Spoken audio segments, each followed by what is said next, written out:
నిన్న రామచంద్రరావు బీజేపీ రాష్ట్ర శాఖ అధ్యక్షుడు రామచంద్రరావు ఢిల్లీకి పోయి ఢిల్లీలో ప్రెస్ మీట్ పెట్టి మాట్లాడుతుండే. ఎలా హామీ ఇచ్చారో అలా అమలు చేయండి, కేంద్రంపై నిందలు వేయడం అన్యాయం, 42% బీసీ రిజర్వేషన్లు కాంగ్రెస్ బాధ్యత, 9వ షెడ్యూల్లో చేర్చాలంటే చిక్కులున్నాయి, న్యాయ సమీక్ష చేస్తామని సుప్రీంకోర్టు చెప్పింది, బిల్లు పెట్టినప్పుడు 9వ షెడ్యూల్ అనలేదే, మధ్యప్రదేశ్లో 50% పైగా రిజర్వేషన్లు, ఆధారాలు వెళ్ళండి రామచంద్రరావు అనే కేంద్రంలో అధికార పార్టీ రాష్ట్ర అధ్యక్షుడిగా మాట్లాడతలేడు. ఏదో బయట ఏదో చిన్న చిన్న పార్టీలు ఉంటాయి కదా, ఆ పార్టీలకు రాష్ట్ర అధ్యక్షుడిగా మాట్లాడుతున్నాడు. ఏమన్నా మాట్లాడడానికి కొంచెం ఏమన్నా అనిపించాలి రామచంద్రరావు.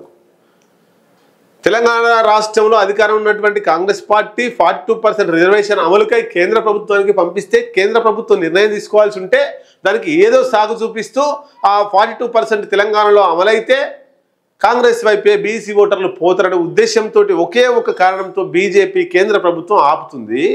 దాన్ని వక్రీకరిస్తూ రామచంద్రరావు ముచ్చట చెప్తున్నాడు. ఎడ్డోళ్ళకి చెప్పినట్టు లేదా ఏం అర్థం కానులకు చదువురానులకు చెప్పినట్టు ముచ్చట చెప్తున్నాడు.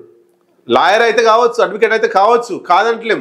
కానీ ఈ 42% రిజర్వేషన్ ఎవరు అమలు చేయాలి?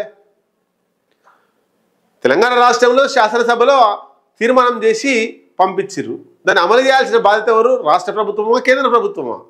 కేంద్ర ప్రభుత్వంలో ఎవరు అధికారంలో ఉన్నారు? ఈయన ఏ పార్టీకి రాష్ట్ర అధ్యక్షుడు? రాష్ట్ర అధ్యక్ష పదవి బీజేపీ పార్టీ అని మర్చిపోయింది ఏమన్నా? అంటే ఈ బీజేపీ వాళ్ళకు 42% రిజర్వేషన్ అమలు లేదు. ఎందుకంటే దీని వెనుక పెద్ద కుంభకోణం కుట్ర దాగి ఉంది. ఏంది అంటే 42% రాహుల్ గాంధీ స్కెచ్ ఇదంతా.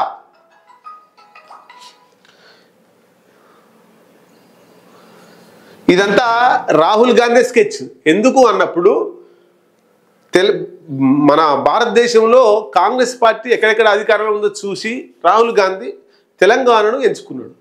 ఈ బీసీలు బీజేపీ ఏమో మతోన్మాదం వైపు పోతుంటే దానికి ఆల్టర్నేట్గా రాహుల్ గాంధీ ఈ బీసీల ఓట్ల పోలరైజేషన్, బీసీలకు న్యాయం జరగాలి అని చెప్పి 42% రిజర్వేషన్ కోసం మొట్టమొదటిగా తెలంగాణ రాష్ట్రాన్ని ఎంచుకొని తెలంగాణ రాష్ట్రంలో ఇంప్లిమెంట్ చేస్తే దాని ప్రభావం ఇతర రాష్ట్రాల మీద పడుతుంది. ఇతర రాష్ట్రాలు కూడా ఒత్తిడి చేస్తాయి.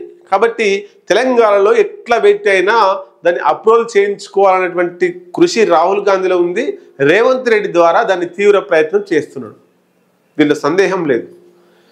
కానీ కేంద్ర ప్రభుత్వం కదా అప్రూవల్ చేయాల్సింది. కేంద్రంలో కాంగ్రెస్ లేదు కదా, కాంగ్రెస్ ఉంటే ఇప్పటికే అమలయ్యేది. కానీ ఇప్పుడు బీజేపీ ఉంది కదా, బీజేపీకి ఒక చిక్కొచ్చి పడ్డది.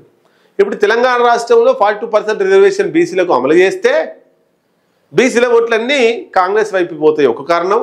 రెండవది, మా రాష్ట్రాలలో కూడా బీసీలకు 42% రిజర్వేషన్ కావాలని వేరే రాష్ట్రాలలో కూడా బీజేపీ మీద ఫైట్ తీసుకొస్తారు.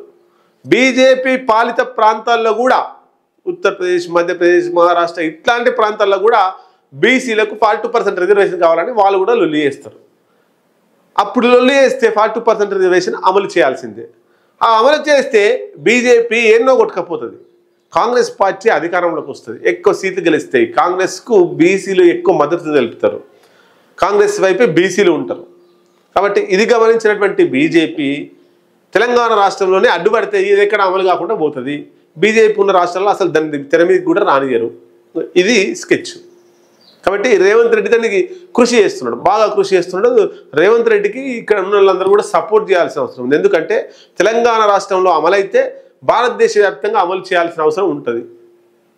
కాబట్టి బీసీ సంఘాలు ఎవరైనా సరే ఐక్యతతోటి కొట్లాడాల్సింది కవిత, తీన్మార్ మల్లన్న, లేకపోతే ఇంకెవరో హైదరాబాద్లోనో లేకపోతే వేరే దగ్గరనో, అక్కడ కాదు, ఢిల్లీకి పోరు అందరు కలిసి.